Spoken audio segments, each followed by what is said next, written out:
dónde estaban, ni conocía las islas, ni cosas por el estilo. Pero bueno, era la forma de encajar porque ellos eran los dueños, los señores de las Islas Canarias, ¿verdad? Porque, mira, lo de Cuba de Mauritania, los númidas. El rey de los númidas. Sí, y se dice de que una de las princesas númidas estuvo viviendo en Agüime y que uno de los reyes canarios tuvo amor con ella. De ella salió el que fue el Faicán de Telde, el que se derricó con Bentejuí en Asite, debido a que como no era hijo legítimo por la parte normal, no pudo llegar nunca a ser Guanarteme o Guadarteme. Por tanto, entonces él tenía esa cosa, y él fue el que fue cogiendo a los que más podía, y uno de ellos fue Dorama, otro fue Bentejuí, otro fue Tasarte, a lo que lo fue dominándolo para que fuese él y él el segundo a bordo. Sí. Así fue siempre hasta la muerte. Sí, parece que Bentejuí estaba llamado a ser el Guanarteme de la isla, ¿no? Sí, sí, porque era primo de esto de Alminda, y que se podía casarse juntos. Claro, era el llamado a casarse con la princesa, y sí, por lo tanto a ser el Guanarteme de la isla. En todo caso, vamos, historias sobre Canarias hay muchísimas. Sí. Hay que contrastarlas. Es verdad que algunas son pues un producto de la imaginación y de la fantasía de los historiadores, que a veces no sabe uno dónde han ido a buscarlas. Exactamente, sí, porque yo a veces, un tema que yo a veces digo, sí, tiene algo bueno, pero tiene su fallo, es José Vieira y Clavijo. Le encontraron algunos fallos, porque cuando escribe de una forma partidista. Bueno, José Vieira y Clavijo era, digamos, un escritor muy oficialista. Él defendió la labor de la Iglesia, él escribe mucho sobre la Iglesia en Canarias, él defendió también la labor de los reyes, es decir, para él la conquista fue un acto positivo y se hizo porque se tenía que hacer.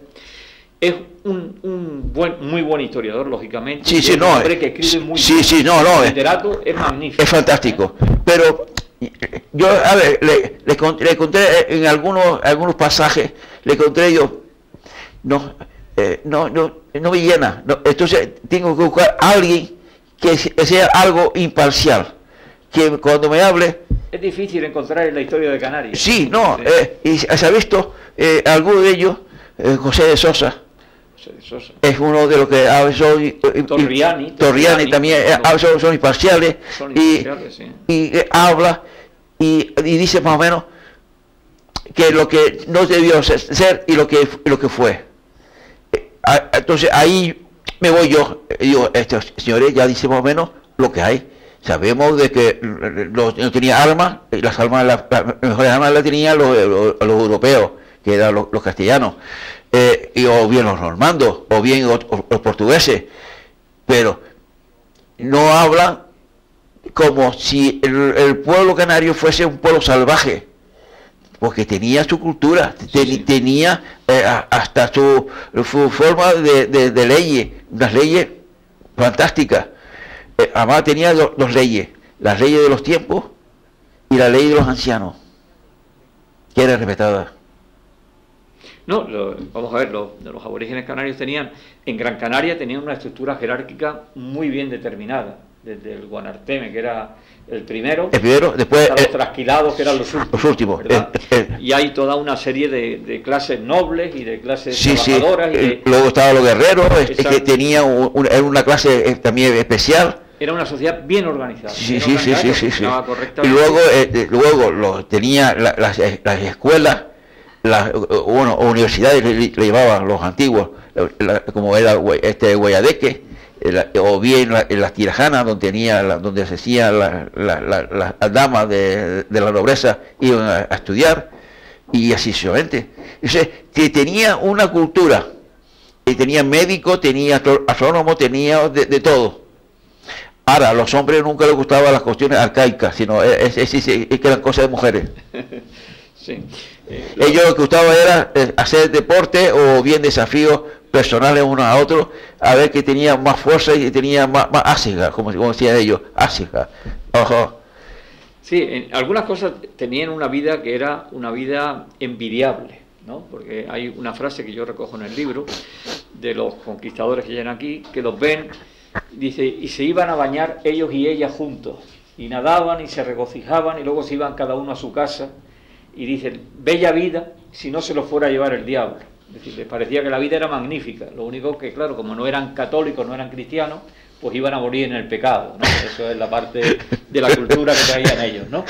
Pero el resto de la vida que tenían los canarios les parecía magnífica, les parecía una cosa envidiable, pues claro, te gozaban de una libertad y de una manera... Sí, porque hay que mirar, dicen que estuvo allí esta Andamana y tuvo Vidafe en Mallorca, y el obispo se quedó maravillado de su forma de vida, y que preguntó a los que fueron con ellos, que eran algunos mallorquines que vivían aquí en las islas, cómo era la vida de ellos. Y dice, pues tenemos que mandarle allá gente antes que vayan los moros a dar su religión, porque son personas que han salido ahora del paraíso y están recorriendo las cosas allí. Entonces fue lo que contaron, lo que entonces hablaron con Pedro IV para que mandara. Entonces decía yo, mira, antes de ser el Papa el que dé la orden, vayan a ver al Papa, los motores que van a hacer el Evangelio a las islas, vayan a ver al Papa y el Papa que venga de acuerdo. Entonces, si el Papa de acuerdo, yo mando. Sí, sí. Y así fue. Entonces ya fue cuando vinieron a empezar a hacer el Evangelio a las islas.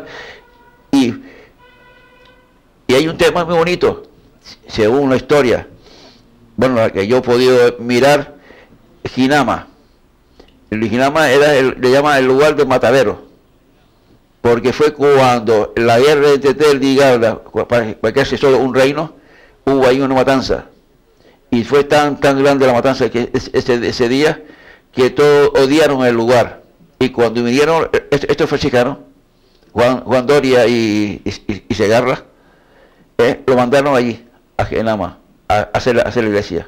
Hicieron una ermita que le llamaban ermita catedral, y ahí te pusieron la Virgen de Candelaria y a la Virgen del Pilar. Y como los canarios todos iban a ver a la Virgen de Candelaria, lo de la Virgen del Pilar, estaba el hombre y dice, bueno, y a la nuestra no le viene nadie a venerarla. Entonces buscaron un lugar en el interior de la isla. Entonces ya hay una historia preciosa allí, que es la Virgen del Pino. Estoy yo aprendiendo mucho esta tarde con usted, don Luis. La Virgen del Pino, porque la llevaron a Teror, la pusieron en el árbol, que un rayo la había partido, y ahí, entonces, allí fue el 7 de septiembre de 1358, cuando eso, y entonces, día después, el que le subió, que era un pastor, el hombre dice, ¿cómo le puedo decir a mi pueblo que fui yo el que la puse arriba? Pues si yo he dado juramento de no decir a nadie, y ellos cumplían la palabra, cuando juraban algo, se terminaba. Era su palabra, era una ley. Entonces vio bajar una estrella del cielo que fue al algo, y después apareció la Virgen del Pino ahí, que se vio después en donde está hoy Miraflores. Vamos a Miraflores según la cuestión oral que yo he ido hablando con gente de Teror.